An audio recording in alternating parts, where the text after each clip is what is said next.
ইসলাম বাংলাদেশ যখন ঢাকায় গেছিল তখন বলছিল চশমা আলী বুবুজান হেলিকপ্টারে চড়ে ভারত যান, কথা সত্য হয়েছে। কথা বলেন ঠিক বলছি না ভুল বলছি? একদম রাইট হয়েছে। এই স্লোগান আমারও ছিল। আমি ওই সময় উচ্চ কণ্ঠে হেফাজত ইসলামের ওই বক্তব্য ওই স্লোগানের মধ্যে এই স্লোগানটা আমিও দিয়েছিলাম।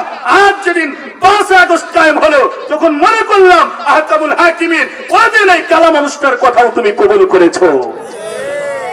মোহতারাম দোস্ত বুজুর্গ, চিন্তার বিষয়। কথা বলেন ঠিক না? মন খারাপ থাকলে কিছু করার নেই, যেতেই হবে। কথা বলেন ঠিক না? মানুষকে পৃথিবী ছেড়ে যেতে চায়? বলেন যেতে চায়? একদিন কিন্তু যেতে হয়। কথা বলেন ঠিক না? সুন্দর পৃথিবী ছেড়ে যেতে চায় না এমন। সুপ্রিয় উপস্থিতি, আমরা এখন আজকের আমাদের এই প্রথম রজনীর প্রধান বক্তা হযরত মাওলানা মোহাম্মদ আব্দুল আলী মাহমুদী সাহেবের কাছে পবিত্র কোরআন ও হাদিসের আলোকে অত্যন্ত জ্ঞানগর্ভ আলোচনা শুনব। আমি মাওলানা মোহাম্মদ আব্দুল আলী মাহমুদীকে কোরআন ও হাদিসের আলোকে তাফসির করার জন্য সবিনয়ে অনুরোধ করছি। আসসালামু আলাইকুম ওয়া রাহমাতুল্লাহি ওয়া বারাকাতুহু।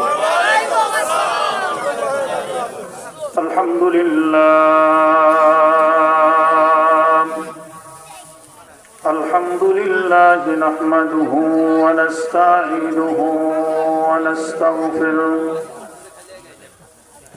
ওয়া নাউযু বিল্লাহি মিন শুরুরি আনফুসিনা ওয়া মিন সাইয়্যাতি আমালিনা من يهده الله فلا مضل له ومن يضلله فلا هادي له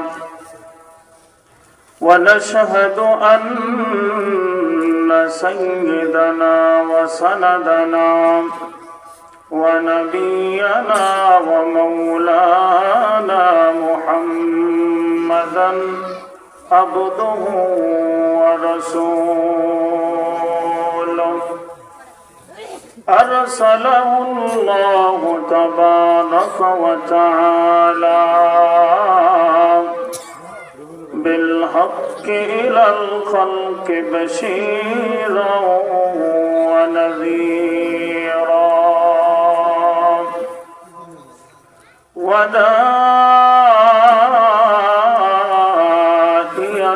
إلى الله بإذنه وسراجا وقمرا منيرا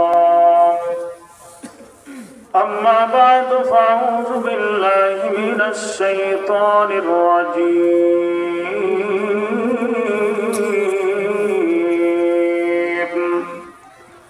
بسم الله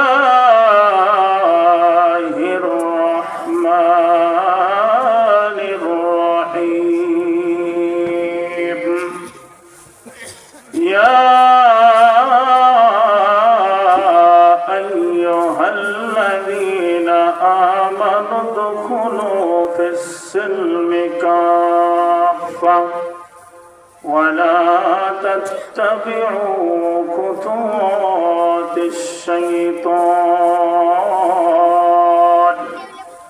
إنه لكم عدو مبين. وقال صاحب القرآن صلى الله عليه وسلم بادروا بالصدقة فإن البلاء لا يتخطاها أو كما قال النبي عليه الصلاة والسلام. صدق الله مولانا العظيم وصدق رسوله النبي الأمي الكريم ونحن على ذلك لمن الشاهدين والشاكرين والحمد لله رب العالمين. সকলে দরুদ ইব্রাহিম পড়ি, নামাজের মধ্যে যে দরুদ শরীফটা আমরা পড়ি। ভাই তুমি কি বুঝতেছো না মাইক কেন করতেছে? তুমি বোঝো না, তুমি এখানে আসছো কেন? যে বোঝে টাকা পাঠায় দাও।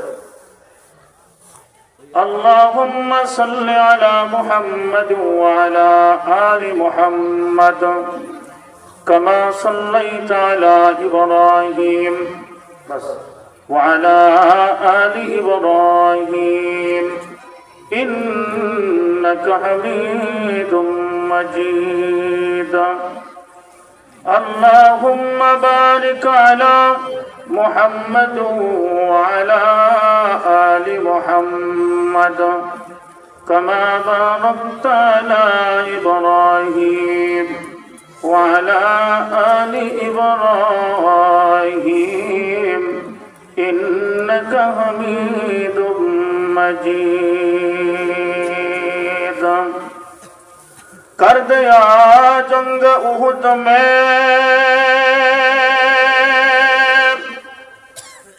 कर दिया जंग उहुद में मुस्तफा दंदा शहीद ए शरीयत ए तरीका हमको मिलने के लिए बलगल उला बे शकले पड़ी कमालिही कशफत दुजा बिजमालिही हसनत जमियो खसालिही सल्लो अलैहि व आलिहि कुथाय रयलन प्रिय नबीजी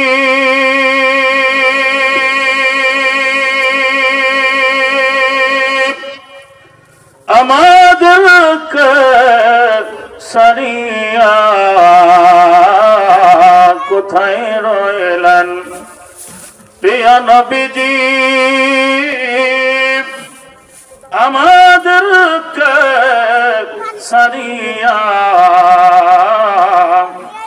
আপনি বিনে কি লাভ হবে এই ধরাতে বচিয়া বলগল উলাবে কমালিহি কশফত দুজা বিজমালিহি हसनत जमियो खिसालिही सल्लो अलैहि व आलिहि कुदरत की तमाशा है मदे ना कि गली में कुदरत की तमाशा है मदे ना कि गली में जन्नत की नमूना है मदीना की गली में जन्नत की नमूना है मदीना की गली में मायूस न हुए अक्ल जमी अपनी खुदा से तकदीर बदल जाती है मुझे तर के दुआ से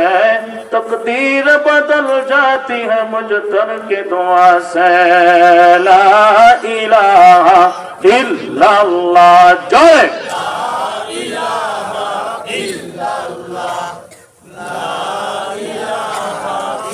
इल्लल्लाह ला इलाहा इल्लल्लाह ला इलाहा इल्लल्लाह जोरे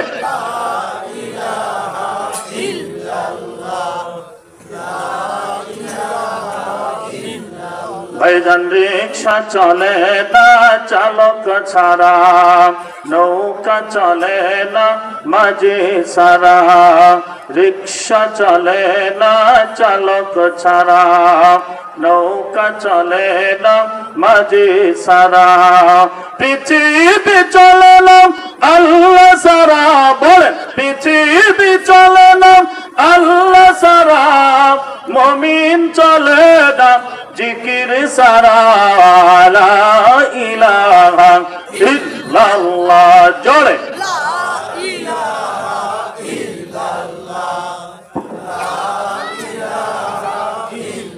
इल्लल्लाह ला इलाहा इल्लल्लाह ला इलाहा इल्लल्लाह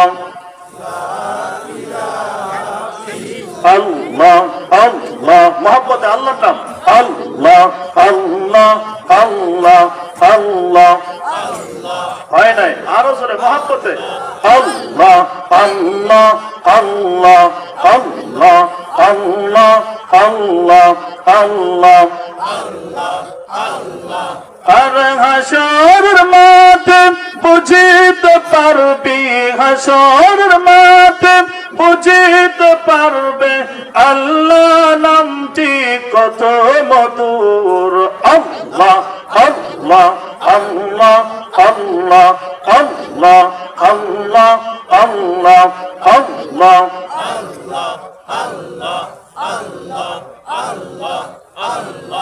আর পুলসিরাত বুঝিতে পারবি, পুলসিরাত বুঝিতে পারবি আল্লাহ নামটি কত মধুর। আল্লাহ আল্লাহ আল্লাহ আল্লাহ আল্লাহ আল্লাহ আল্লাহ আল্লাহ আল্লাহ আল্লাহ লা ইলাহা ইল্লাল্লাহ মুহাম্মাদুর রাসূলুল্লাহ সাল্লাল্লাহু আলাইহি ওয়াসাল্লাম। আল্লাহ পাক রব্বুল আলামিনের কালামে পাক থেকে একখানা আয়াতে কারিমা আপনাদের সামনে তেলাওয়াত করেছি। বিশ্ব নবীজির অসংখ্য আহাদিস মুবারাকা থেকে একখানা হাদিস আমি পাঠ করেছি। ইনশাআল্লাহ তেলাওয়াতকৃত আয়াত এবং কথিত হাদিসকে সামনে রেখে আপনাদের খেদমতে খুবই অল্প সময় জরুরি কিছু কথা বলবো। তার আগে দিল থেকে দোয়া চাই, দোয়া করবেন আল্লাহ যেন আমার জবান থেকে এমন কিছু কথা বের করে দেন যে কথাগুলোর উপর সর্বপ্রথম আমি বলনেওয়ালা আপনারা শ্রোতাবৃন্দ যারা আছেন সকলেই যেন আমরা মিলেমিশে আমল করতে পারি। সকলে বলি আমিন, আল্লাহুম্মা আমিন। মুহতারাম হাজিরিন, আমি ডাইরেক্টলি আলোচনায় যাব। বলেন তো আমাদের ধর্মের নাম কি বলেন তো দেখি? ইসলাম। আলহামদুলিল্লাহ, ইসলাম। এই ইসলাম কিন্তু আমাদের জীবন ব্যবস্থা, কথা বলেন ঠিক না? ইসলাম ছাড়া আমরা এপারে যদিও চলতে পারি কিন্তু মাটির নিচে ওপারে যাওয়ার পরে কিন্তু আমাদের চলার কোন রকমের কোনো অপশন নাই, কথা বলেন ঠিক বলছি না? বলছি দুনিয়ার জিন্দেগিতে যদি ইসলাম আমার হয়, আমি যদি ইসলামের হতে পারি, তাহলে ওপারে যাওয়ার পরে এই ইসলাম কিন্তু আমাকে আপনাকে কিন্তু টান দিয়ে আল্লাহর জান্নাতে উঠায় দিবে, কথা বলেন ঠিক বলছি না? বলেন মুহতারাম হাজিরিন, কথা খুব ভালো করে বুঝবেন।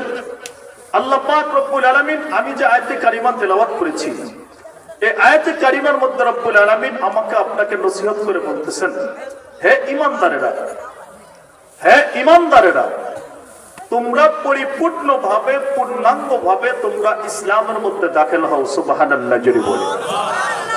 কার মধ্যে? ইসলামের মধ্যে। পরিপূর্ণভাবে পূর্ণাঙ্গভাবে তোমরা ইসলামের মধ্যে দাখিল হও, প্রবেশ করো। ওয়ালা তাত্তাবিউ খুতুওয়াতিশ শাইতান, তোমরা শয়তানের ইত্তেবা করিও না। কেন করবা না? ইন্নাহু লাকুম আদুউম মুবিন, শয়তান হলো তোমাদের প্রকাশ্য শত্রু। নাউজুবিল্লাহ জোরে বলে। এই আয়াতে কারিমার মধ্যে আল্লাহ তাবারক ওয়া তাআলা আমাকে আপনাকে দুইটা নসিহত করেছেন। এক নম্বর নসিহত হলো, খুব ভালো করে বুঝবেন, তোমরা পরিপূর্ণভাবে পূর্ণাঙ্গভাবে ইসলামের মধ্যে দাখিল হও, ইসলামের মধ্যে। দুই নম্বর নসিহত হলো যে ইসলামের মধ্যে তো দাখিল হইবা ঠিক আছে, কিন্তু তোমরা শয়তানের ইত্তেবা করিও না।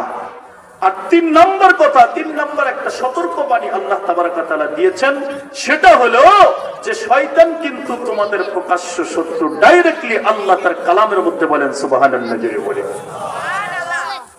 কথাগুলো খুব দিলটা বুঝবেন। তাহলে কি বললেন? পরিপূর্ণভাবে পূর্ণাঙ্গভাবে ইসলামের মধ্যে প্রবেশ হতে হবে। এখন যদি কোনো মানুষ বলে আমি পরিপূর্ণভাবে ইসলামের মধ্যে দাখিল হব কিন্তু নামাজ পড়বো না, চলবো? বলেন বলেন, চলবো? যারা কথা বলে না ওদের মনে হয় চলবো, নাকি কয় চলবে? চলবে কি? কোন মানুষ যদি বলে হুজুর আমি ইসলামের মধ্যে দাখিল হব, প্রবেশ করব, কিন্তু আমি রোজা রাখবো না, চলবো? কোন মানুষ যদি বলে হুজুর আমি ইসলামের মধ্যে দাখিল হব কিন্তু মিথ্যা বলবো, চলবে? গীবত করব, চলবে? পরনিন্দা করব, চলবে?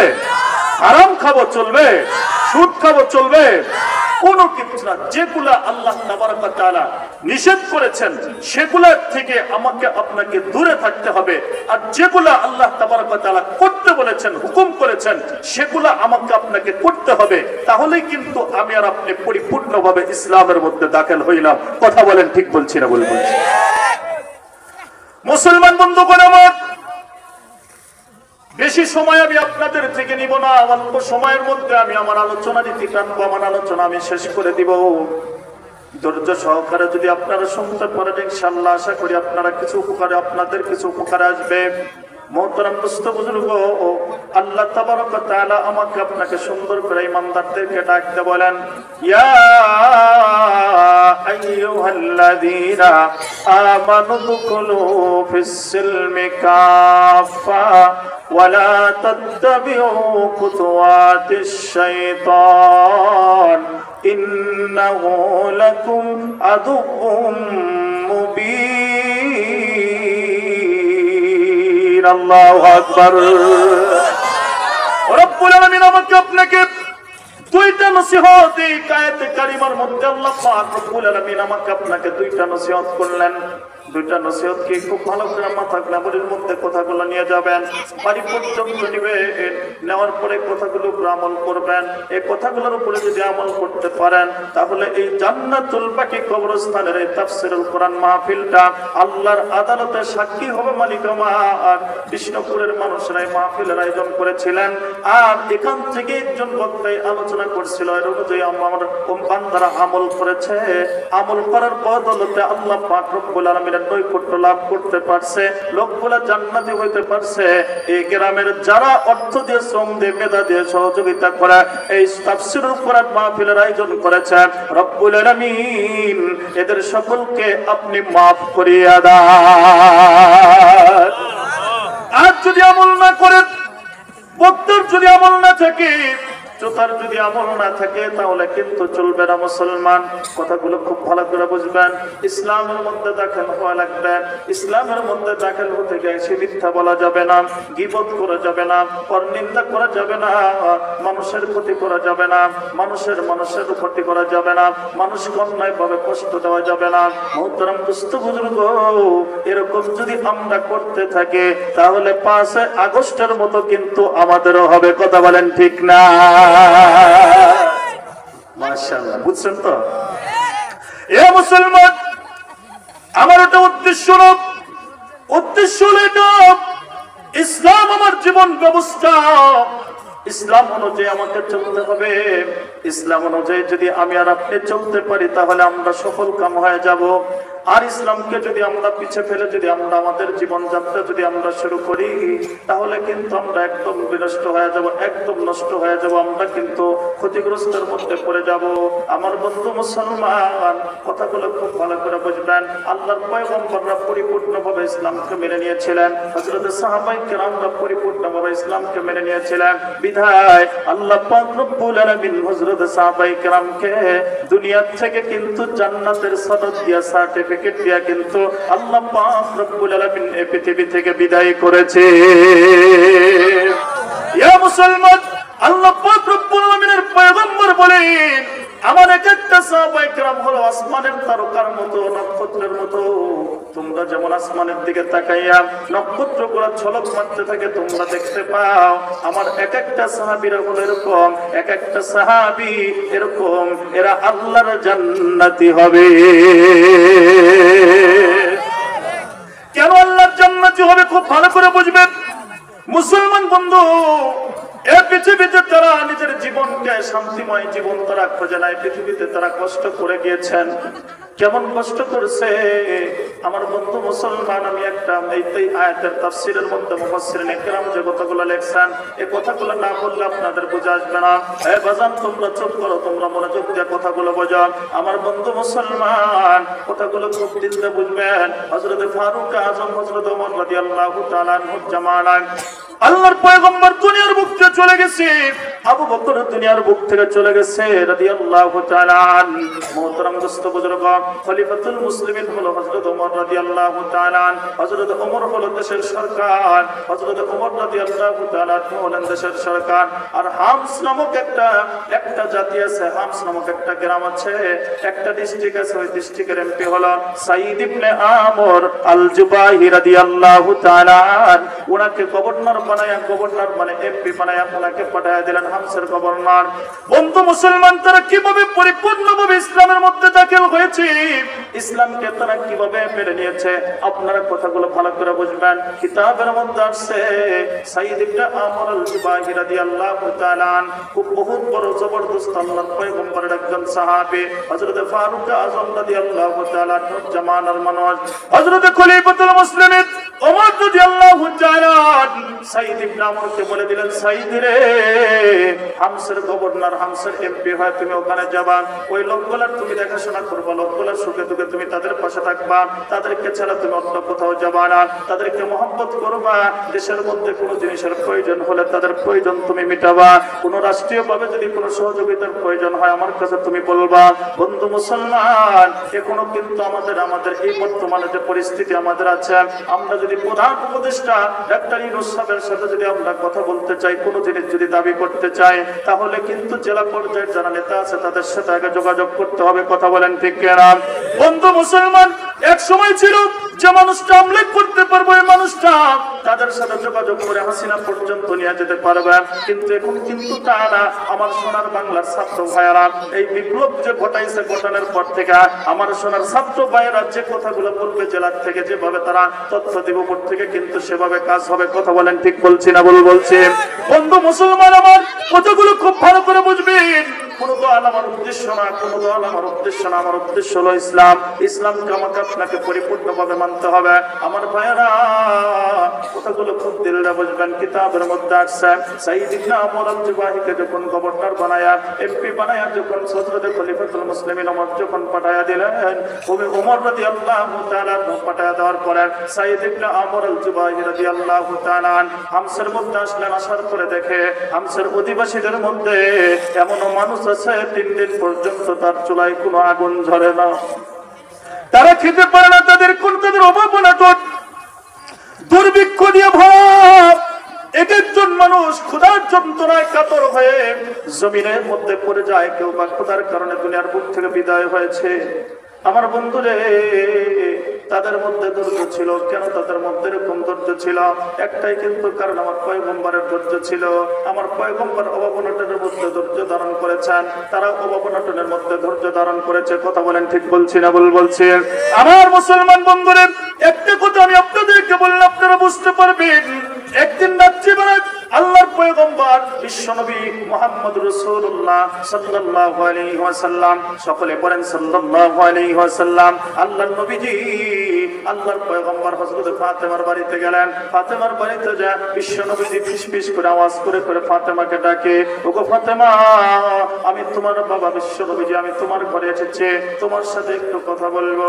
হযরত ফাতেমা ডাকতে করে, নবী গো, ওগো বাবা আমার, আমি যে আপনার সামনে যাব, আপনার কাছে যে আমি কথা বলবো, বাবা আমার এ পরিমাণ কাপড়, এ পরিমাণ বস্ত্র তো আমার সাথে নাই, আমি তো আমার কাছে তো কোনো রকম কাপড় আমার কাছে নাই যে আপনি বাবা হিসাবে আপনার সামনে যাবো, এ পরিমাণ কোনো কাপড় আমার কাছে নাই। আল্লাহর পয়গম্বর 3 দিনের না খাওয়া, বিশ্ব নবীজির পেটে কোনো খাবার নাই। নবী আমার মনে করলেন যে ফাতেমার ঘরে যাই, হযরত ফাতেমা হয়তো আমাকে খাবার দিবে। কিন্তু ফাতেমার ঘরে যাওয়ার পরে যখন এই কথাটা শুনলেন, শোনার পরে আল্লাহর পয়গম্বর কে ফাতেমা ডাকতে বলে, বাবা গো, আপনার পাগড়ি মোবারকটা আপনি আমাকে দেন, আপনার পাগড়ি মোবারকটা আমি পরিধান করে আপনার সামনে আমি দেখা করবো, আপনি আমার বাবা। হে মুসলমান, যাদের মেয়ে আছে তারা বুঝতে পারবেন, মেয়েরা কিন্তু বাবাকে বেশি মহব্বত করে। কথা বলেন ঠিক বলছি না ভুল বলছি? হে বন্ধু মুসলমান, এই কথা বলার পরে হযরত ফাতেমাতুজ জোহরা রাদিয়াল্লাহু তাআলা আনহা উনি যখন পাগড়িটা যখন পরিধান করলেন, পরিধান করার পরে বিশ্ব নবীজির সামনে চলে আসলেন। আসার পরে বিশ্ব নবীজিকে ডাকতে বলে, বাবা গো, আপনি কি জন্য এখানে আসছেন, কি আপনার প্রয়োজন, কি জন্য আপনি আসছেন? বিশ্ব নবীজি ডাকতে কয়, মা ফাতেমা রে, আজকে 3 দিন হয়ে গেল রে ফাতেমা, আমি কোনো খাবার খেতে পারি না, আমার তোর ক্ষুধার যন্ত্রণায় সহ্য হয় না। ফাতেমা রে, তোর কাছে কোনো খাবার আছে নাকি, তুই আমাকে দেন। হযরত ফাতেমা চোখের পানি ছেড়ে দিয়ে বাবাকে দেখে বলে, বাবা আমার, আপনি তো 3 দিন হলো খাবার খান না, আপনি আমার কাছে আসছেন, কিন্তু আপনার মেয়ের খবর কি আপনি জানেন? বলে, কি মা, আমি জানি না। বলে, বাবা গো, আমি 7 দিন পর্যন্ত আমি কোনো খাবার আমার মুখে আমি দিই না, আজ থেকে 7 দিন হয়ে গেল। এ কথা যখন বলেছে, বিশ্ব নবীজির চোখ দিয়ে পানি আসে, হযরত ফাতেমার চোখ দিয়ে পানি আসে। এবার ফাতেমা ডাকতে কয়, বাবা আপনি কেন পাকা হয়ে হাঁটেন, কেন আপনি পেট ধরে এরকম করে হাঁটেন? বিশ্ব নবীজি তখন এরকম জামাটা উপরের দিকে উঠায়া দেখাইয়া দিল, আমার আপনার পয়গম্বরের ক্ষুধার যন্ত্রণায় কোমর সোজা করতে না পেরে আল্লাহর পয়গম্বর বিশ্ব নবীজি কোমরের সাথে 3টা পাথর বেঁধেছে। এ বন্ধু, কেন উম্মতের ধৈর্য হবে না? উম্মত কেন ধৈর্য ধরবে না? উম্মত কেন ধৈর্য ধরবে না? উম্মতের ধৈর্য থাকা দরকার। সাইদ ইবনে আমর আল-জুবাহি যা যখন এরকম দেখলেন সব মানুষরা এরকম কেমন যেন পড়ে পড়ে দুনিয়ার মুখ থেকে চলে যাচ্ছে, ক্ষুধার যন্ত্রণায় তারা বাঁচতে পারে না। এবার সাইদ ইবনে আমর আল-জুবাহি একটা দল গঠন করলেন, একটা কমিটি গঠন করলেন। করার পরে বললেন, তোমরা এই সকলেই কমিটি তোমরা যাইয়া খলিফাতুল মুসলিমিনের কাছে তোমরা চলে যাইবা। খলিফাতুল মুসলিমিনের কাছে যাওয়ার পরে খলিফাকে ডেকে বলবা, আমিরুল মুমিনিন, আমরা হামসার অধিবাসী, হামস থেকে আমরা এখানে আসছি, আপনার এখানে আসছি। বলে, কি জন্য তোমরা আসছো? বলে, আমাদের অভাব অনটনের জিন্দেগি আমাদের চলতেছে গো খলিফাতুল মুসলিমিন, আমরা চলতে পারি না, ক্ষুধার যন্ত্রণা, অনেক মানুষ দুনিয়ার বুক থেকে বিদায় হয়ে যাচ্ছে, অনেক মানুষ হলে 3 দিন যায়, 4 দিন যায়, তারা খাবার খেতে পারে না। বন্ধু মুসলমান, কথাগুলো ভালো করে বুঝবেন। এই কথা যখন বলেছি খলিফাতুল মুসলিমিন হযরত ওমর রাদিয়াল্লাহু তাআলা আনহু ডাকতে বলে, বাবা তোমরা যেহেতু আমার কাছে আসছো, একটা লিস্ট তোমরা আমাকে দাও। কথাগুলো খুব দিলদা বুঝবেন। একটা লিস্ট তোমরা আমাকে দাও, যে লিস্টের মানুষগুলোকে আমি ত্রাণ দিব, যারা একদম হতদরিদ্র, গরিব, যারা গরিব, যারা খেতে পারে না, তাদের জন্য আমরা আমি বরাদ্দ করব। কিন্তু মুসলমান, কথা দিলদা বুঝবেন। কি হলো? সর্বপ্রথম যে মানুষটা 10 জন মানুষের লিস্ট করেছে, ওই 10 জনের মধ্যে সর্বপ্রথম যে নামটা দিয়েছে, ওই নামটা হলো হামসার এমপি গভর্নর হযরত সাইদ ইবনে আমরের নাম। সাইদ ইবনে আমরের নামটা যখন খলিফাতুল মুসলিমিন দেখেছেন, দেখার পরে ডাকতে বলে, এই নামটা কার? বলে, সাইদ ইবনে আমর। বলে, কেন তার নাম? তোমাদের তোমাদের ওই রাজ্যের মধ্যে কি, তোমাদের ওই হামস অধিবাসীদের মধ্যে কি আরেকজন সাইদ আসেনি? যে আমি তো একজন সাইদরে পাঠাইছি। ডাকতে বলে, না হুজুর না, আপনি যে সাইদরে পাঠাইছেন সেই সাইদের নাম আমরা সর্বপ্রথম দিয়েছি। ডাকতে বলল, কেন তার নাম তোমরা সর্বপ্রথম দিল? সে তো আমার এমপি, সে তো আমার গভর্নর, তার নামটা কেন দিলাম? ডাকতে বলে, হুজুর আমাদের এই হামস অধিবাসীদের মধ্যে একজন মানুষ যদি আপনি চান যে গরিব মানুষ আপনাকে লিস্ট দেওয়া লাগবে, সেই একজনই হলো সাইদ ইবনে আমরের নামটা আমরা দিতে বাধ্য হব, কারণ সাইদ ইবনে আমরের মতো অসহায় দরিদ্র মানুষ আর কেউ নাই। এমপি কিন্তু এমপি, উনার ঘরে খাবার নাই, আর আমাদের দেশে এমপি হতে পারলে উনার টাকার অভাব নাই। কথা বলেন, ঠিক বলছি না ভুল বলছি? খালি কি টাকার অভাব নাই, তাই উনার লাঠিরও অভাব হয় না। কথা বলেন ঠিক না? বিরোধী দল তো দূরের কথা, জনসাধারণ তার জুলুমিয়াত থেকে বাঁচতে পারে না। কথা বলেন, ঠিক বলছি না ভুল বলছি? দিন কিন্তু শেষ। কথা বলেন, ঠিক না? সোনার বাংলাদেশ, দিন কিন্তু শেষ। রাগ করতেছেন আপনারা? রাগ না বাবা, রাগ না, বাস্তবসম্মত কথা আমি আপনাদেরকে বলতেছি। মুসলমান বন্ধুগণ আমার, সাইদ ইবনে আমর আল-জুবাহি রাদিয়াল্লাহু তাআলা নামটা যখন দিয়েছেন, যাওয়ার পরে আল্লাহর পয়গম্বরের সাহাবী হযরত খলিফাতুল মুসলিমিন ওমর রাদিয়াল্লাহু তাআলা ডাকতে বললেন, আমার সাইদের অবস্থা এরকম, আমার সাইদ তো হতদরিদ্র, তো গরিব মানুষ, তুমি বলতেছো আমার সাইদ তো কষ্টের মধ্যে আছে, তোমরা আমাকে কেন জানাও নাই? ও মুসলমান, এবার সাইদ ইবনে আমর আল-জুবাহির জন্য আল্লাহর পয়গম্বরের সাহাবী খলিফাতুল মুসলিমিন হযরত ওমর রাদিয়াল্লাহু তাআলা 100 দিরহাম দিয়ে গোপনভাবে 100 দিরহাম ওই এমপির জন্য সাইদ ইবনে আমরের জন্য পাঠায়া দিলেন, আর বাকি 10 জনের জন্য, বাকি 9 জনের জন্য যা ত্রাণ দেওয়া দরকার দিয়ে দিলেন। মুসলমান বন্ধুগণ আমার, যখন পাঠাইয়া দিলেন সাইদ ইবনে আমরের কাছে, ওই সময় তো এরকম বিকাশ ছিল না, শিওর কার্ড ছিল না, ডাক বাংলা ছিল না, এরকম কোনো ব্যাংক ব্যালেন্সের কোনো পদ্ধতি কিন্তু সময় ছিল না। একজন পিয়নকে দিয়ে আল্লাহর পয়গম্বর আর একজন সাহাবীকে দিয়া, পিয়নকে দিয়ে 100 দিরহাম সাইদ ইবনে আমর আল জুবাহির জন্য পাঠায়া দিলেন। সাইদ ইবনে আমর আল জুবাহি রাদিয়াল্লাহু তাআলা যখন তার স্বপ্নে যখন ওই পিয়ন আসলেন, আসার পরে বললেন কোথা থেকে আসছো? ডাকতে বলল আমরা খলিফাতুল মুসলিমিন হযরত ওমরের দরবার থেকে আসছে। বলে কি জন্য তুমি আসছো? বলে আপনার জন্য খলিফাতুল মুসলিমিন হযরত ওমর আপনার জন্য হাদিয়া পাঠিয়ে দিয়েছেন। মুসলমান বন্ধুগণ আমার, এই কথা বলার পরে সাইদ ইবনে আমর আল জুবাহি ডাকতে বলে বাবা তুমি খলিফাতুল মুসলিমিন আমার জন্য কি পাঠিয়ে দিয়েছেন? বলে এই যে 100 দিরহাম আপনার জন্য খলিফাতুল মুসলিমিন পাঠিয়ে দিয়েছে। মুসলমান বন্ধুরে, সাইদ ইবনে আমর আল জুবাহি যখন ওই 100 দিরহাম দেখছে, দেখার পরে হাউমাউ করে কান্না আরম্ভ করে দিয়েছে, জোরে জোরে চিৎকার মারতেছে। এবার ঘরের ভিতর থেকে স্ত্রী ডাক দেখে, স্বামী আমার আপনি কেন কান্না করেন? কি হয়েছে আপনার? কি জন্য আপনি কান্না করেন? আপনার কোন বিশ্ব নবীজির উপরে কেউ কি বিশ্ব নবীজিকে কটাক্ষ করেছে নাকি? ইসলামের উপরে কেউ কি আঘাত দিয়েছে নাকি? কোরআনকে কেউ কটাক্ষ করছে নাকি? ডাক তো বলে না কই প্রিয়তম ও স্ত্রী, না না এটা কোনো কিছু হয় নাই। কি জন্য আপনি কান্না করেন? বলে আমার কাছে 100 দিরহাম খলিফাতুল মুসলিমিন হযরত ওমর পাঠিয়ে দিয়েছে। এই 100 দিরহাম আমার রাজ্যের মধ্যে, আমার এই দেশের মধ্যে, আমার এই ডিস্ট্রিক্টের মধ্যে অনেক মানুষ এখনো না খাচ্ছে, না খায় জীবন যাপন করতেছে। তাদের খাবার আমি না দিয়া আমি সাইদ ইবনে আমর 100 দিরহাম দিয়ে আমি কি করব? সেজন্য আমার চোখ বেয়ে বেয়ে পানি আসে। সুবহানাল্লাহ জোরে বলেন। আপনাদের কষ্ট লাগতেছে? মুসলমান বর্তমান জামানায় তো চলছে যাকে কাকে মাইরা কে খাইতে পারবো, কথা কোন ঠিক না? মারামারির যুগ।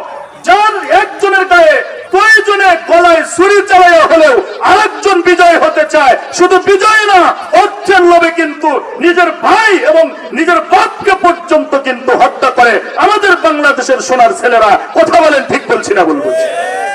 এই লোভ কিন্তু সাংঘাতিক লোভ, অর্থের লোভ কিন্তু আমাদের সাংঘাতিক লোভ।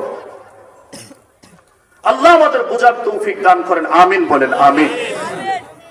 মুসলমান বন্ধুগণ আমার, সাইদ ইবনে আমর আল জুবাহিকে তার স্ত্রী ডাকতে বলে স্বামী আমার আপনি তাই কান্না করেন, কান্না করার কোনো কারণ নাই।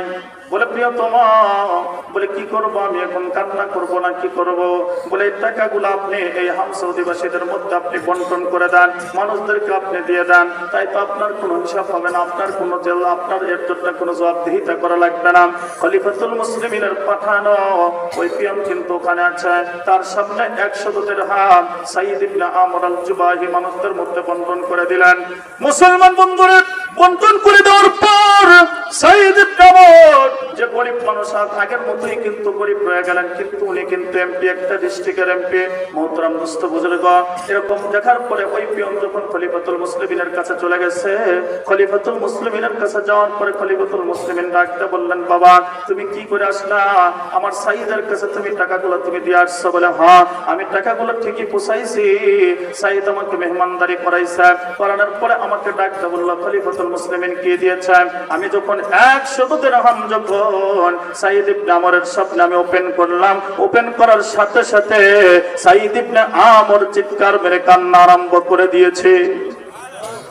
খলিফাতুল মুসলিমিন ডাকতে বলে কেন আমার সাইদের কি টাকা কম হয়েছে নাকি? বলে না তো খলিফা না।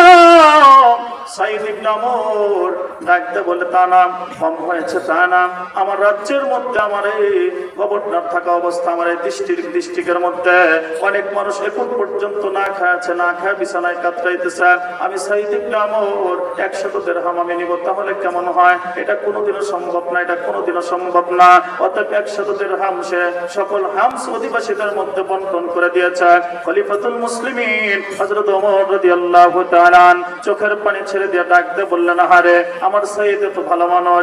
ঠিক আছে রে পিয়ন, এবার 100 দিরহাম নাম, 200 দিরহাম আমার সাইদ ইবনে আমরের জন্য আমি বরাদ্দ করে দিলাম, আমার সাইদের জন্য 200 দিরহাম তুমি নিয়ে যাবা। সুবহানাল্লাহ জোরে বলেন। তারা কেমন করে ইসলামের মধ্যে প্রবেশ করেছিল, ইসলামের মধ্যে দাখিল হওয়া কিন্তু কিভাবে তারা দাখিল হয়েছিল, কিভাবে তারা প্রবেশ করেছিল, আমরা কিভাবে প্রবেশ করেছি আল্লাহ মালুম, আল্লাহই ভালো জানে। কথা বলেন ঠিক বলছি না ভুল বলছি? বন্ধু মুসলমান আমার, কথাগুলো দিলে বুঝবেন। কিতাবের মধ্যে আছে পিয়ন এবার খলিফাতুল মুসলিমিনকে ডাক দেখো, খলিফা আপনি যে আমাকে বললেন তার কাছে নিয়ে যাওয়ার জন্য, আগে 100 দিরহাম নিয়ে দিয়েছিলাম, তাই বেচারা চিৎকার শুরু করেছিল। এখন যদি 200 দিরহাম তার কাছে নিয়ে যায়, উনি তো আরো আমাকে মার পর্যন্ত দিতে পারেন। আল্লাহর পয়গম্বরের সাহাবী দ্বিতীয় খলিফা হযরত ওমর রাদিয়াল্লাহু তাআলা ডাকতে বললেন, ওগো পিয়ন শোনো গো, আল্লাহর নবীজির এটা আদর্শ না, অন্যায়ভাবে কাউকে মারবেন, এটা আমার নবীর আদর্শ না, আমার নবীর সাহাবীরা কোনোদিনই কাম করতে পারে না। আমি বলবো উম্মত, আমরা যদি আমার পয়গম্বরের উম্মত হই, আসলে সত্যিকারের পয়গম্বরের উম্মত যদি আমরা দাবিদার হই, তাহলে অন্যায়ভাবে একজন আরেকজনের গায়ে কেমনে করে আমরা হাত উঠাই, এটা কিন্তু আমাদের বোঝার বিষয়। কথা বলেন ঠিক না? কষ্ট লাগতেছে সেটা তো মুসলমান খুব ভালো করে বুঝবেন। অল্প টাইম, আমি বলছি যে অল্প টাইম আলোচনা করব, কারণ আগামীকালও তো আপনাদের মাহফিল আছে। এই ওয়াজ মাহফিল, তাফসীরুল কোরআন মাহফিল তো আগামীকালও তো চলবে, সেজন্য লম্বা কথা আমি বলবো না, সর্বোচ্চ আধা ঘন্টা।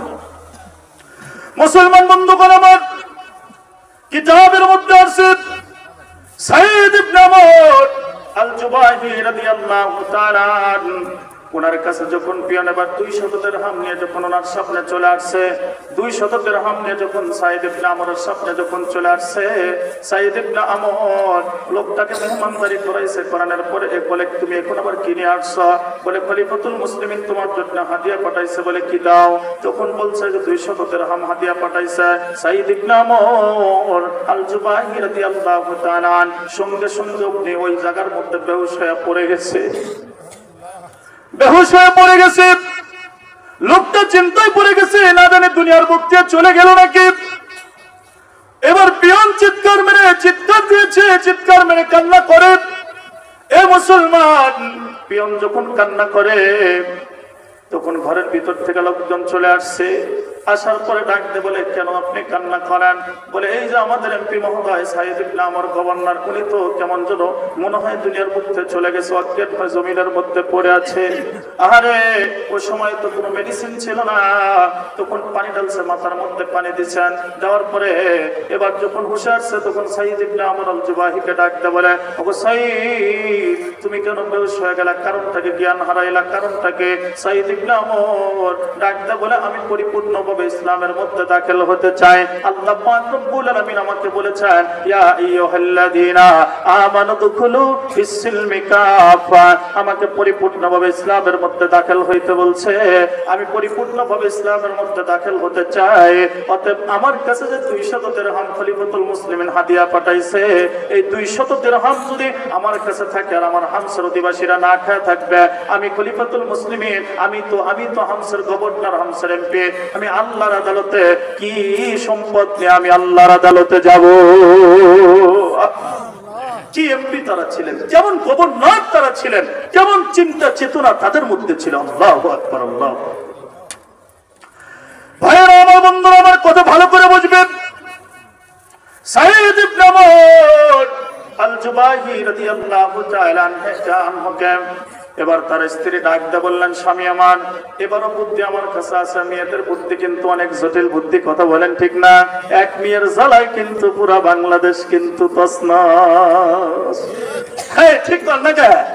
হ্যাঁ, আমি কি কারো নাম কইছি? এবার নাম কইছি, নাম বলার দরকার নাই। মুসলমান বন্ধুরা আমার, এক বিটির জ্বালায় কিন্তু বাংলাদেশ তছনছ। হায় হায়, সাইদ ইবনে আমরের স্ত্রী ডাক দেখো, স্বামী আমার, বুদ্ধি আমার কাছে আছে। তাই কি বুদ্ধি? বলে, এই যে টাকাগুলো আছে, এই টাকাগুলো অর্ধেক তুমি ভাগ করবা, অর্ধেক ভাগ করার পরে অর্ধেক হামসার অধিবাসীদের নিকট তুমি বন্টন করে দিবা, সকলকে তুমি দিয়ে দিবা। আর যে অর্ধেক থাকবে, এই অর্ধেক টাকাটা এমন জায়গায় রেখে দিবা, যদি কোনোদিন আমাদের কোনো বালা মুসিবত আসে, এই অর্ধেক টাকার থেকে যদি আমরা বালা মুসিবত মিটাইতে পারি। কারণ মেয়েদের মধ্যে কিন্তু সাংঘাতিক টাকার লোক। কথা বলেন ঠিক না? সাংঘাতিক। সাইদ ইবনে আমর চিন্তা করলেন, এই মুহূর্তে যদি আমি এটা ক্যান্সেল করি তাহলে তো ঘরে ওঠা মুশকিল, নাকি কন?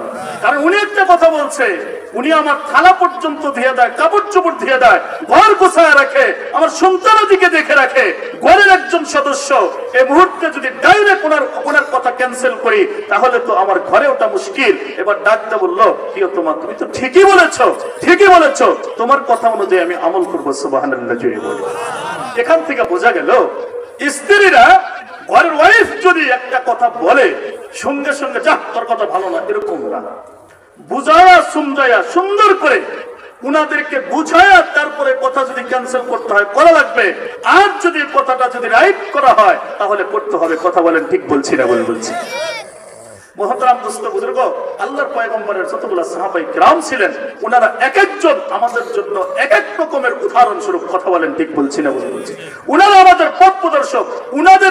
ওনাদের পদাঙ্ক অনুসরণ করে আজও যদি বাংলার জমিনের মানুষ চলতে পারে ইনশাআল্লাহ ওনারা যেমন সোনার মানুষ হয়েছে আমরাও সোনার মানুষ হয়ে জান্নাতুল বাকি কবরস্থানে শুইতে পারবো। কথা বলেন ঠিক বলছি না বলে?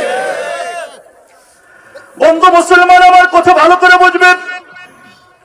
সাইদ ইবনে ওমর বললেন, তাহলে এই টাকাগুলো অর্ধেক নিয়ে তুমি মানুষের মধ্যে বন্টন করে দাও। ঠিক আছে, মানুষের মধ্যে বন্টন করে দাও। লোককে ডাকতে বললেন, ও ভাই এই টাকাগুলো এখন সৌদিবাসীদের মধ্যে তুমি বন্টন করে দাও 100 দিরহাম, আর থাকলে 100 দিরহাম।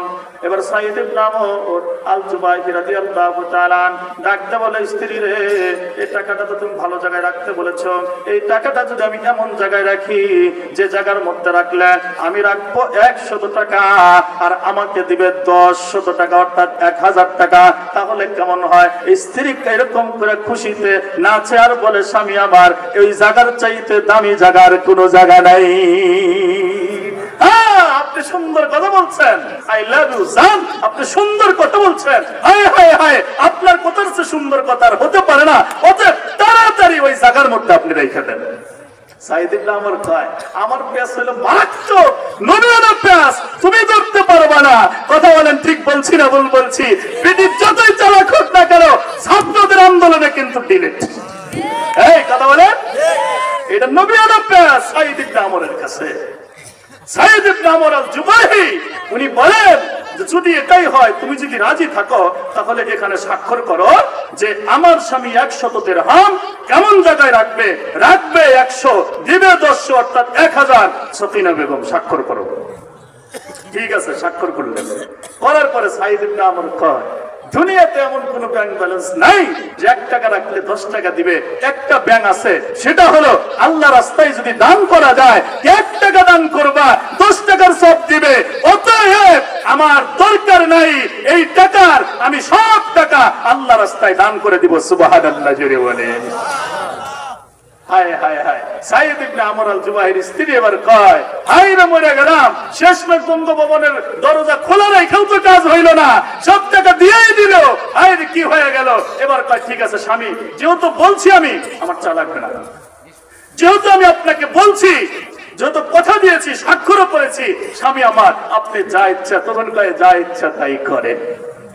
কারণ দেখবেন অনেক সময় একটা জিনিস কুকুরে নিয়ে গেছে, অনেক ধাওয়া করতেছেন, শেষমেশ ধরতে পারে নাই, কয় যা তোরে খাইবার দিলাম। কথা কান ঠিক না? সাইদ ইবনে ওমর আল জুবাহির স্ত্রী কয় যে শেষমেশ আপনার সাথে পারলাম না, বঙ্গভবনের দরজা খোলা রেখাও পারলাম না গো সাইদ, তোমার সাথে টাকা তুমি দানই করে দিবা। ঠিক আছে, দিয়ে দাও। কষ্ট লাগতেছে বন্ধু মুসলমান আমার, সাইদ ইবনে ওমর আল জুবাহির টাকাগুলো তখন আরো 100 দিরহাম সকলের মাঝে হামস অধিবাসীদের মধ্যে বন্টন করে দিলেন। দেওয়ার পরে স্ত্রীর মন কিন্তু খারাপ হয়ে কাম হইব না, হেলিকপ্টারে করে কিন্তু যাওয়াই লাগবে। কথা কান ঠিক না? যতই খারাপ হোক, সেনাবাহিনীর প্রধানরা যতই তাকে যত রকমের চাপ দেখ না কেন কাম হবে না, সে আর পুরা হয়েছে বস্তার মধ্যে ঢালাই লাগবে। কথা কান ঠিক না?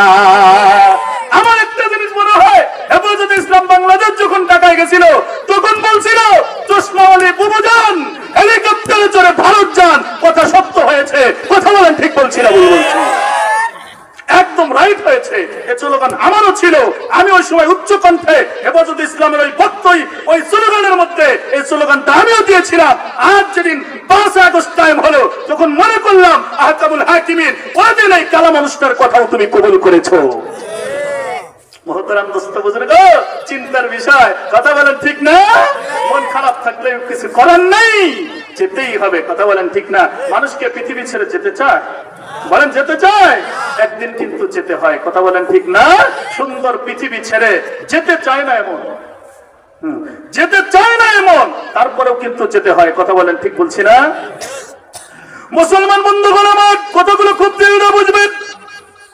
সাঈদ ইবনে আমর এবারে আরো 100 দিরহাম মানুষের মধ্যে বন্টন করে দিলেন। 200 দিরহাম যখন বন্টন করে দিলেন, ওই আল্লাহর বান্দির মনটা একটু খারাপ হলেও তো কিছু করার নাই, স্বাক্ষর করেছে।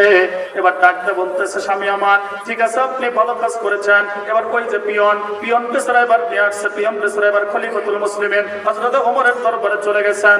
ওমরের দরবারে যাওয়ার পরে ডাকতে বলে, ও খলিফাতুল মুসলিমিন, এমন একজন মানুষের কাছে আপনি আমাকে পাঠাইছিলেন, ওই মানুষটার মতো ভালো মানুষ আমি আর কোনোদিন দেখি নাই। কেন, কি হয়েছে? খলিফাতুল মুসলিমিন এই লোকটার কাছে যাওয়ার পরে 200 দিরহাম দেখা উনি অজ্ঞান হয়ে গেলেন। আবার যখন বসে আসলেন 100 দিরহাম দিয়ে দিলেন। স্ত্রী বললেন 100 দিরহাম রাখো, স্ত্রীর কথা শুনলেন। আবার কলা কৌশলে নবিয়ানা পেছে ওই পেছারি আল্লাহর বান্দির থেকে ওই টাকাগুলা নিয়ে আল্লাহর রাস্তায় দান করে দিলেন। খলিফাতুল মুসলিমিন সাঈদ এবার খলিফাতুল মুসলিমিন হযরত ওমর ডাকতে বলে, এত সুন্দর মানুষ, তাহলে এই লোকটার সাথে আমি দেখা করতে যাব। সুবহানাল্লাহ জোরে বলে, কি করতে যাব? দেখা করতে যাব। আগের জামানার মানুষ তো এরকম এত কিছু সাজগোজ করা লাগে নাই, এমনিতেই মানুষ দেখা করতে যাইতো। রাষ্ট্রপ্রধানরা সাধারণ ছদ্মবেশে মানুষের ধারে ধারে যাইতো, কথা বলেন ঠিক বলছি না? বলছি। চলে আসছেন, যাওয়ার পরে এবার সাঈদ ইবনে আমরের কাছে গেছেন। হঠাৎ খলিফাতুল মুসলিমিনের আগমনে সাঈদ ইবনে আমর আল জুবাহি হতবাক হয়ে গেছে। বলতেছেন, হুজুর আপনি আমার এই রাজ্যে আসছেন, আমার এই ডিস্ট্রিক্টে আসছেন? বলে, হ্যাঁ আসলাম আপনার সাথে দেখা করার জন্য। সুবহানাল্লাহ জোরে বলে, ভাই ঠিক আছে দেখা করছেন, ভালো, ঠিক আছে। সাঈদ ইবনে আমর আল জুবাহি বললেন, তাহলে জনগণের উদ্দেশ্যে কি আপনার কোনো কথা? খলিফাতুল মুসলিমিন বললেন, হ্যাঁ জনগণের উদ্দেশ্যে আমার ভাষণ আছে। তাহলে জনগণকে তুমি ডাকো। ওই সময় এত মানুষ ছিল না যে ডাকা অসম্ভব, মুহূর্তের মধ্যে লোকজনকে ডাকা যাইতো। ডাকছেন, ডাকার পরে সাঈদ ইবনে আমর এক চেয়ারে বসা, আর খলিফাতুল মুসলিমিন হযরত ওমর আর এক চেয়ারে বসা। কেমন তারা ইসলামের মধ্যে দাখিল হয়েছে, কথাগুলো খুব ভালো করে বুঝবেন। এবার খলিফাতুল মুসলিমিন হযরত ওমর ডাকতে বলতেছে, ওগো জনগণ, হামসের অধিবাসীরা, তোমরা বলো আমি যে সাঈদ ইবনে আমর আল জুবাহিকে তোমাদের এই ডিস্ট্রিক্টের গভর্নর বানায়া পাঠাইছি, বলো তোমরা বলো যে এই গভর্নর সাঈদ ইবনে আমরের বিরুদ্ধে তোমাদের কোনো অভিযোগ আছে কি না? এই কথা যখন বলছে, লাভ দিয়ে 4 জন মানুষ দাঁড়ায় গেছে। আরে আপনি আমি বললে কি হবো, 4 জন দাঁড়ায় গেছে। দাঁড়ানোর পরে ডাকতে বলতেছে, 1 নম্বর ব্যক্তিকে ডাকতেছে, বাবা তুমি যে দাঁড়াইলা, কি তোমার অভিযোগ? বলে, আমার অভিযোগ হলো সাঈদ ইবনে আমর আল জুবাহি রাদিয়াল্লাহু তাআলা আন, উনি দিনের বেলায় আমাদের রাষ্ট্রীয় ভবনে উনি থাকেন, কিন্তু রাত্রি বেলায় ওনাকে আমরা পাই না কেন? এটার জবাব আজকে এই জনসমুদ্রে তাকে দিতে হবে। হায় হায় হায়, রাত্রে কেন থাকেন? আমরা রাত্রে অনেক সময় ওনার সাথে সাক্ষাৎ করতে যাই, ওনাকে পাই না। এটা হলো 1 নম্বর। বাবা ঠিক আছে তুমি বসো। 2 নম্বর ব্যক্তিকে বললেন, বাবা তোমার কি অভিযোগ? উনি বললেন, হুজুর আমার অভিযোগ হলো মাসে 1 দিন দিনের বেলায়ও সাঈদ ইবনে আমরকে আমরা পাই না। দিনেও 1 দিন আমরা সাঈদ ইবনে আমরকে দিনের বেলায়ও 1 দিন পাই না। কারণ কি? মাসের 29 দিন ডিউটি করে, কিন্তু 1 দিন করে না। কেন করে না? আমরা এসে ঘুরে যাই, অতএব এর জবাব দিতে হবে। হায় হায় হায়। 3 নম্বর ব্যক্তিকে বললেন, বাবা তোমার কি অভিযোগ? উনি বললেন, হুজুর আমার অভিযোগ হলো রাষ্ট্রীয় ভবনে সকাল 8টায় আসার কথা, কিন্তু উনি প্রতিদিন মাঝে মধ্যে 10 মিনিট 15 মিনিট দেরিতে আসে। কেন আসে? এটার জবাবদিহি তাকে করতে হবে। 4 নম্বর ব্যক্তিকে বললেন, বাবা তোমার কি অভিযোগ? বলে, হুজুর আমার সাংঘাতিক একটা অভিযোগ, বড় ধরনের অভিযোগ। বলে, কি? বলে, হুজুর আমার অভিযোগ হলো মাঝে মধ্যে আমাদের রাষ্ট্রীয় ভবনে সাঈদ ইবনে আমর আল জুবাহি বেহুশ হয়ে পড়ে যায়। খলিফাতুল মুসলিমিন বললেন, ওই দিনটা না হয়তো বা সাঈদ ইবনে আমর উত্তর দিতে পারবে, কিন্তু যে বেহুশ হয়ে চলে পড়ে যায় জমিনের মধ্যে, কোনো পাগল ছাগল তো রাষ্ট্রীয় কোনো ক্ষমতায় কোনো পাগলকে তো রাখা যাবে না। কোন পাগল রাষ্ট্রীয় দায়িত্ব পালন করতে পারে না। যদি করে তাহলে ওই রাষ্ট্র নষ্ট করে ফেলবে, এটা ইসলামের একটা নীতি। অতএব আমার তো ভুল হয়ে গেছে, সাঈদ ইবনে আমরকে এই ডিস্ট্রিক্টের এমপি বানায়া দিয়া আমার ভুল হয়ে গেছে। সাঈদ ইবনে আমরকে ডাকতে বললেন, সাঈদ শুনছো তো অভিযোগগুলা? তা হুজুর জি, অভিযোগগুলা আমি শুনছি। বলে তাহলে অভিযোগগুলা যেহেতু শুনছ, তাহলে তুমি বলো এক একটার উত্তর তুমি তাড়াতাড়ি এই জনসমুদ্রে তুমি দিয়ে দিবা। সাঈদ ইবনে আমর চোখের পানি ছেড়ে দিয়া খলিফাতুল মুসলিমিনকে ডাকতে কয়, ওগো খলিফাতুল মুসলিমিন, এই উত্তরগুলা যদি আমি গোপনে আপনার সামনে দেই তাহলে কি কোনো অসুবিধা আছে? খলিফাতুল মুসলিমিন ডাকতে কয়, বাবা হ্যাঁ অসুবিধা আছে, কারণ যেহেতু সমুদ্রে তোমার বিরুদ্ধে অভিযোগ উঠছে, সবার সামনেই তোমাকে উত্তর দিতে হবে, গোপনে দিলে কাজ হবে না। মুসলমান বন্ধুগণ আমার, সাঈদ ইবনে আমর আল-জুবাহি রাদিয়াল্লাহু তাআলা আনহু চোখের পানি ছেড়ে দিয়া খলিফাতুল মুসলিমিন হযরত ওমরকে ডাকতে বলে, খলিফা গো, আমি আপনার সামনে আপনাকে আমি গোপনে বলতে চাই না, আপনি বলেন জনসমুদ্রে বলতে হবে। ওগো খলিফা, আপনার স্বামী সবার সামনে এখন এই কথাটা আমি বলবো, কিন্তু আমার জীবনের গোপন বেদটা তো গোপন বেদটা প্রকাশ পাওয়া যায়, আমার জীবনের গোপন আমলটা তো মানুষের মধ্যে প্রকাশ পাওয়া যাবে। অতএব এখন আমি কি করব? আমার তো বলার কিছুই নাই, আমাকে তো বলতে হবে। বলে হ্যাঁ তোমাকে বলতে হবে। সাঈদ ইবনে আমর আল-জুবাহি আবার খলিফাতুল মুসলিমিনের কাছে দরখাস্ত দিলেন, ওগো খলিফা, আপনার কাছে যদি আমি গোপনে বলি কিংবা চারজনকে নিয়ে বলি তাহলে কি কোনো অসুবিধা আছে? ডাক্তার বললেন অবশ্যই অসুবিধা আছে। উনি কি করলেন? সাঈদ ইবনে আমর ওনার নিজের গোপন আমল প্রকাশ করতে চায় না, অথচ আমার বাংলার জমিনের মানুষেরা এটাও কিন্তু বলে আমার নেতা সকাল 8টার সময় তাহাজ্জুদের নামাজ পড়ে। কথা কান, কথা কান, কথা কান। আমার বন্ধু মুসলমান, ওটা ভালো করে বুঝবেন। সাঈদ ইবনে আমর আল-জুবাহি চোখের পানি ছেড়ে দিয়ে খলিফার দিকে তাকায় রইলেন। খলিফাতুল মুসলিমিন ডাকতে বলে, ওগো সাঈদ, তাকায় থাকলে কাজ হবে না, তোমাকে আমার এই চারজনের উত্তর তোমাকে ওপেন ভাবে মানুষের মধ্যে দিতে হবে। এবার সাঈদ ইবনে আমর আল-জুবাহি ডাকতে বলে, এক নম্বর ব্যক্তি যে প্রশ্ন করেছিল আমাকে দিনে পায় রাত্রে পায় না, এর কারণ কি? তাহলে আমি আপনার সামনে উত্তর ওপেন করি। বলে কিভাবে তুমি করো? ডাকতে বলে, ওগো খলিফাতুল মুসলিমিন, আমার জিন্দেগি টোটাল জিন্দেগিটাকে আমি দুইটা ভাগ করেছি গো খলিফা। কয়টা ভাগ করেছে বলেন তো? দুইটা ভাগ করেছি। এক ভাগ আমি আমার গোটা জিন্দেগির একটা ভাগ আমি দিনের বেলায় রাষ্ট্র পরিচালনার কাজ আমি ব্যয় করি আর ফরজ হুকুমগুলো আমি আদায় করি, আর আরেকটা ভাগ হলো রাত্রি যত গভীর হয় আমি সাঈদ ইবনে আমর আল-জুবাহি যাই নামাজ বিছাইয়া আমার মাওলার প্রেম সাগরে আমি ডুব দেই।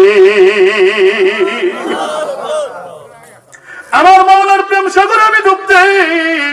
যাই নামাজ দাঁড়াইয়া আমি যখন বলি আলহামদুলিল্লাহি রাব্বিল আলামিন, আমার আল্লাহ আসমান থেকে আমার কানে কানে ফিস ফিস করে আওয়াজ দেয়, ও বান্দা হামিদানি আব্দি, হামিদানি আব্দি। ও ফেরেশতারা দেখ, আমার বান্দা আমার প্রশংসা করে।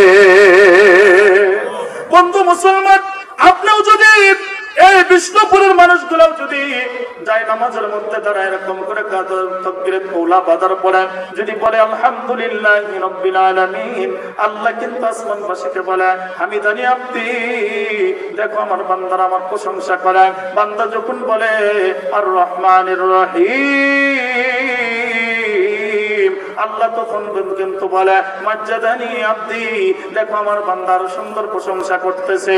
একের পরে এক একটা আয়াত তেলাওয়াত করে আমার আল্লাহ আসমান থেকে উত্তর দেয়, ওই আয়াতগুলোর উত্তর দেয়। সাঈদ ইবনে আমর কয়, ওগো খলিফাতুল মুসলিমিন, আমি শুধু বসে বসে থাকি না, আমার দিন কাটাই না, যাই নামাজে দাঁড়াইয়া যখন আমি নামাজে দাঁড়াইয়া যাই আমার মাওলার প্রেম সাগরে আমি ডুব দেয়, আমার মাওলার গোলামি করি, আমার মাওলার প্রেমে আমি ডুব দেয়, আমার মাওলার কাছে আমি কান্না করে জমিনের মধ্যে যখন আমার মাওলাকে আমি সেজদা দেই, এত মজা আর এত আরাম লাগে, এত আরাম আর মজা আমি রাষ্ট্রীয় অতিথি ভবনে বসেও আমি পাই না। যে বেচারা প্রশ্ন করছে, বেচারার চোখ বেয়ে পানি চলে আসছে। সাঈদ ইবনে আমর চোখের পানি ছেড়ে ছেড়ে উত্তর দেয়, খলিফাতুল মুসলিমিনের চোখের পানি চলে আসছে। আমার বন্ধুরে, পরিপূর্ণভাবে তারা ইসলামের মধ্যে দাখিল হয়েছিল, কিন্তু মুসলমান আমি আর প্রশ্নে তো দাখিল হতে পারলাম না। এই যে 4টা প্রশ্ন করেছে, এই 4টা প্রশ্নের উত্তর আপনারা নিয়ে যাবেন তো ইনশাআল্লাহ? একটা উত্তর আমি দিয়েছি, আরো 3টা কিন্তু বাকি আছে। কথা বলেন ঠিক না? এই উত্তর যদি আপনারা না শুনে যান, শিয়া আরাম পাবেন না, কম্বল মরে দিবেন। হুজুর এই উত্তরটা কেন দিল না? কম্বল সরাইয়া দিবেন শীতের মধ্যে। হুজুর কেন উত্তরটা দিল না? বাড়িওয়ালিকে ডাকতে বলবেন, শুনছনি হুজুর 3টা প্রশ্ন করলো, 4টা প্রশ্ন করলো, একটার উত্তর দিল, 3টার উত্তর কেন দিল না? ভালো লাগতেছে না? কথা বলেন ঠিক বলছি না ভুল বলছে? বন্ধু মুসলমান, সাইদ ইবনে আমর কি বলেন? প্রথম দিনের বেলা আমি রাষ্ট্রীয় পরিচালনার কাজে আমি ব্যয় করি। রাত্রি যখন গভীর হয় তখন আমি আমার মাওলার প্রেম সাগরে আমি ডুব দেই। আমার বন্ধু, আমার মুসলমান সাহাবায়ে কেরামরা যখন নামাজ আদায় করেছেন, প্রেম সাগরে ডুব দিয়েছে। কেমন ভাবে ডুব দিয়েছে একটা জিনিস আমি বললে আপনারা ভালো করে বুঝবেন।